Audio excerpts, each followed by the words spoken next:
Hello everyone. सो इस lecture में हम यूनिट 3 के कुछ थ्योरम्स देखेंगे। सो नेक्स्ट थ्योरम है और प्रॉपर्टीज़, इसे आप लोग प्रॉपर्टीज़ भी कह सकते हो। प्रॉपर्टीज़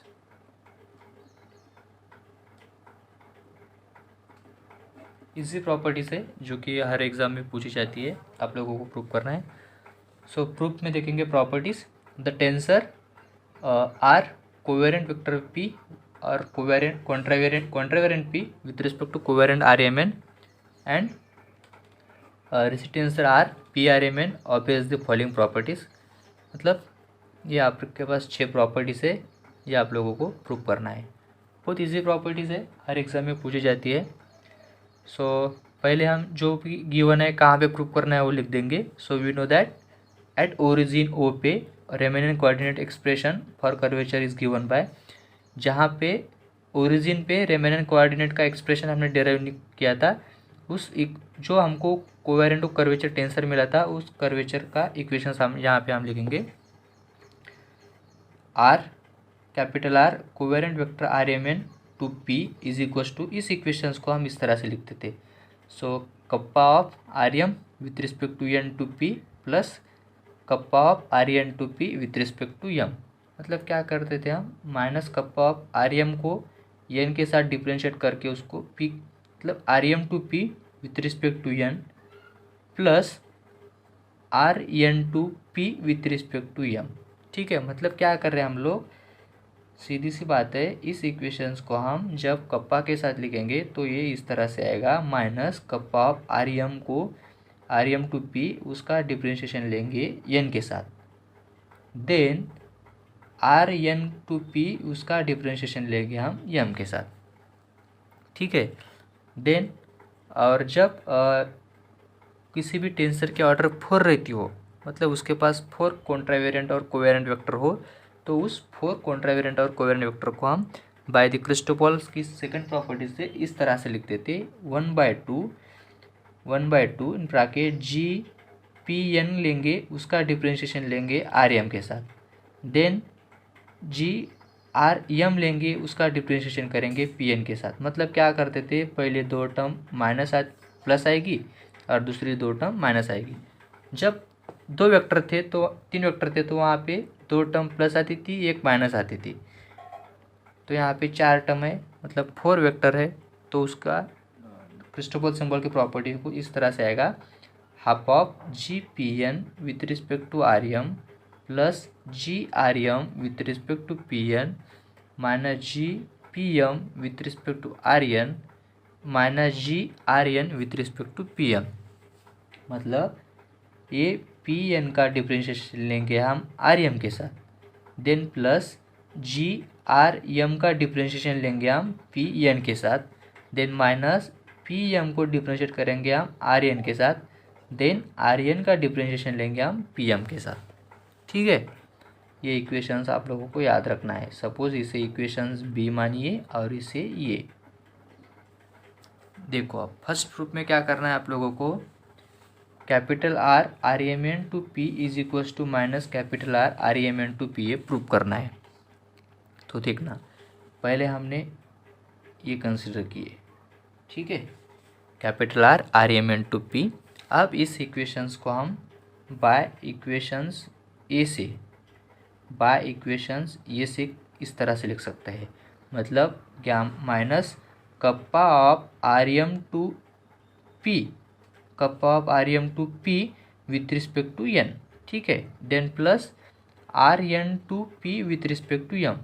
ठीक है, इसे लिखेंगे हम equations first, then capital R P R N M to P, इसे अब हम एक बाय इक्वेशंस 1 से इस तरह से लिखेंगे, बाय इक्वेशंस ये देखो, minus kappa of are N to P with respect to M, ठीक है, then plus R M to P with respect to N. ठीक है, ये इक्वेशंस 1 मिला, ये इक्वेशन 2 मिला। अब क्या करेंगे हम, इक्वेशंस 1 और इक्वेशन 2 दोनों का सम करेंगे, मतलब adding equation 1 and adding equation 2। So LHS की जब हम RHS की एडिशन करते हैं तो सिमिलरली LHS की भी एडिशन हो जाती है। सो इन दोनों टर्म के हमने एडिशन की और ये पूरे चारों टर्म की एडिशन की, तो ये माइनस और ये प्लस कैंसिल हो जाएगा और ये कैंसिल हो जाएगा, तो बचेगा क्या, 0। मतलब क्या मिला, ये दोनों टर्म इज इक्वल टू 0 मिली। तो हम इस टर्म, ये प्लस वाले टर्म है, जब हम इसको इस तरफ ले जाएंगे तो क्या हो जाएगी, माइनस हो जाएगी। मतलब पहला प्रूफ हो गया हमारे पास, capital R REM into p is equal to minus capital R REM into p. Second properties में है capital R REM into p plus EMNR to p plus NRM to p, तीनों का सम क्या आता है, 0 आता है, वो हम लोग को प्रूव करना है। सेम जब हमने लास्ट प्रॉपर्टीज़ में पढ़ा था, सिमिलरली वहाँ पे सिर्फ 2 प्रॉपर्टी थी, यहाँ पे 3 प्रॉपर्टीज़ है। सो फर्स्ट वाले पे हम जब अप्लाई करेंगे REM to P minus kappa of REM to P, उसका डिफ्रेंशिएशन लेंगे हम n के साथ, देन प्लस RN का differentiation RN to P differentiation with respect to m, then ये इक्वेशंस मिल गया। सिमिलरली अब हम इसे अप्लाई करेंगे, देन सिमिलरली इस पे अप्लाई करेंगे। सो इक्वेशंस 1 2 3, 3 इक्वेशंस मिले हमारे पास, तीनों की जब हम एडिशन करेंगे तो माइनस प्लस वाले पूरे कैंसिल हो जाएंगे, मतलब तीनों का सम क्या आ जाएगा, 0 आ जाएगा। सिमिलरली इसी तरह से आप बाकी के 4 प्रॉपर्टीज़ प्रूव कर लेना, ज़्यादा से ज़्यादा कोई नहीं। पूरे प्रॉपर्टीज़ में एक तो ये वाला, नहीं तो क्रिस्टोफल सिंबल की जो हमने सेकंड प्रॉपर्टी पढ़ी वो वाला यूज़ होगा। इन दोनों प्रॉपर्टी की हेल्प से पूरे 6 भी प्रॉपर्टीज़ आप लोगों को प्रूव करना है, इजी है।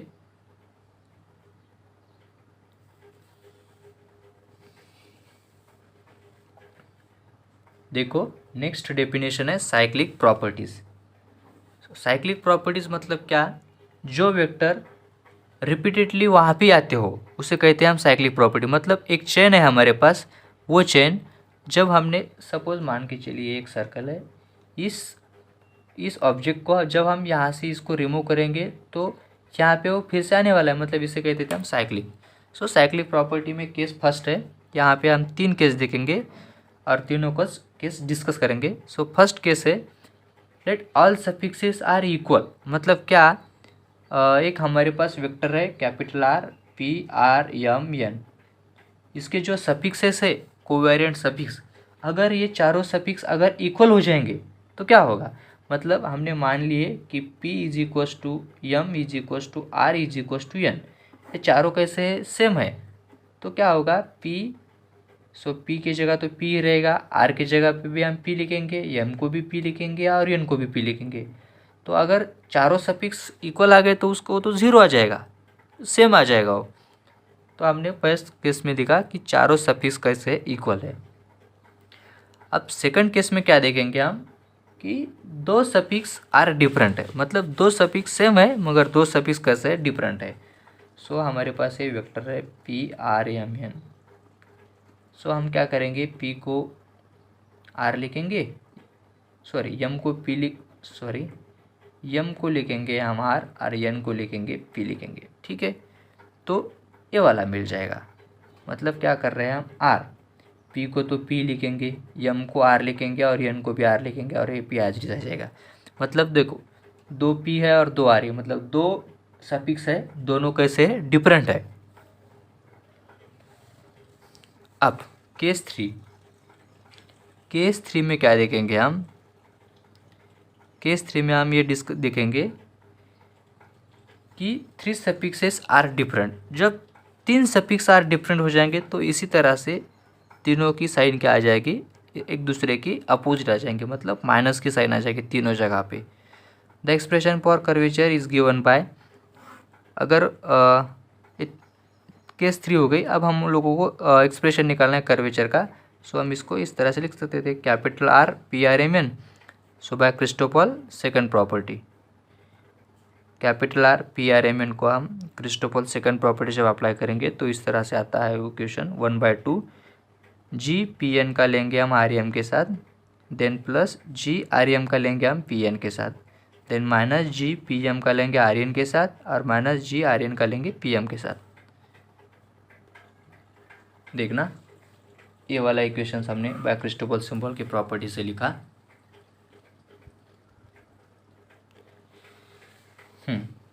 अब देखो, इस प्रॉपर्टी पे हम जब रिप्लेस करेंगे r is equals to m is equals to n और n is equals to p, मतलब चारों वेक्टर के चारों सफिक्स कैसे इक्वल है।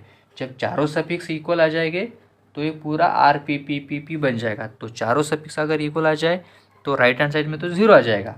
ठीक है, ये फर्स्ट केस हो गई। अब सेकंड केस में क्या करेंगे, हम इस इक्वेशंस 1 में एम की जगह पी पुट सब्स्टिट्यूट करेंगे और एन की जगह आर सब्स्टिट्यूट करेंगे।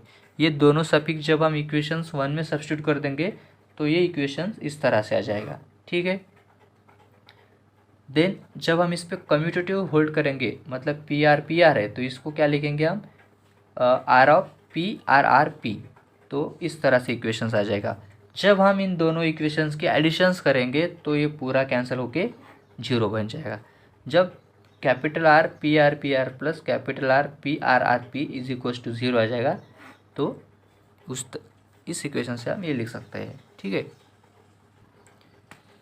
नेक्स्ट एग्जांपल है, for the metric in spherical polar coordinate D square is equal to D R square plus R square D theta square plus sine square theta D phi square, calculate the non zero component capital R P R M N. ठीक है, एक हमारे पास spherical polar coordinate का metric given equations है given. तो हम लोगों को कैलकुलेट करना है किसके कंपोनेंट, कैपिटल आर और the suffix p R M n. So in short p R M n के जो हमारे पास सफिक्स है पी आर एम एन, उसके हम लोगों को कंपोनेंट्स निकालना है by the help of given metric. Okay,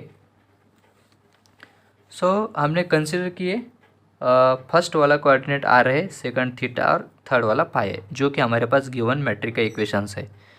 so then we have that, सो यहाँ से हम कोवेरिएंट वेक्टर निकालेंगे। G11 की वैल्यू यहाँ पे कुछ नहीं, मतलब 1 है। G22 की वैल्यू आर आ जाएगी, आर स्क्वायर आ जाएगी, और G33 की वैल्यू यहाँ से साइन स्क्वायर 5 आ जाएगी। All the other than GMN equals 0 when m is not equals to n। So हम कोवेरिएंट वेक्टर निकाल लिए, उसके ऊपर से हम कॉन्ट्रावेरिएंट निकालेंगे। कॉन्ट्रावेरिएंट के लिए क्या करते थे हम, जो भी कोवेरिएंट मिला उसका हम रेसिप्रोकल लेंगे। So G11 is equals to 1 आ जाएगा। जब हम G22 का रेसिप्रोकल लेंगे तो G22 is equals to 1 by r square आ जाएगा। देन G33 हमारे पास आर स्क्वायर साइन स्क्वायर 5 मिला था, तो उसका हम रेसिप्रोकल लेंगे। So G33 is equals to 1 by r square sine 5 आ जाएगा व्हेन और for all the m is n is not equals to, दोनों m और m कैसे अनइक्वल है देखना। हाँ, अब हमारे पास 3 कोऑर्डिनेट थे आर थीटा एंड फाई। सो उसके ऊपर से हमने 3 लिखेंगे, 1 1 1 2 2 2 3 3, मतलब 3 कोऑर्डिनेट है तो 3 ही component non zero Christoffel symbols आएंगे। सो 1 1 1 में आर तो 0 था, 2 2 2 में एक जगह पे आर है तो 1 आ जाएगा, और 3 3 में तो है, मतलब थीटा भी है और फाई भी है, तो हम उसे इस तरह से लिखेंगे। अब मैंने क्रिस्टोफल सिंबल में नॉन जीरो क्रिस्टोफल सिंबल्स किस तरह से लिखते थे वो हमने आप लोगों को पढ़ाया था मैंने, देखना। अब ये क्या है, 2 2 1 है, तो हम इसे कुछ इस तरह से लिखेंगे, 1 2 2 इज इक्वल्स टू, सॉरी 1 2 2 लिखा हमने। देन क्या करते थे, ये वाला यहाँ पे, ये वाला यहाँ पे आ जाएगा और ये वाला नीचे आ जाएगा। देन इसको सिमिलरली फिर से रोटेट करेंगे तो ये आ जाएगा। ठीक है, 3 के बाद इक्वल की साइज। ठीक है, इस तरह से लिखते थे। तो हमने इस कंपोनेंट में से नॉन जीरो क्रिस्टोफल सिंबल्स ये लिख दिए। ठीक है, then simultaneously we find the 1 by 1। So पहला हम लेंगे Christoffel symbol of 2 2 2 1। So half of G1 by S G2s 2 plus G2s 2 minus G2s 2। So सबकी वैल्यू यहाँ पे सब्स्टिट्यूट कर देंगे, सिर्फ उसका फिर डिफरेंशिएशन लेंगे तो ये मिल जाएगा हम लोगों को।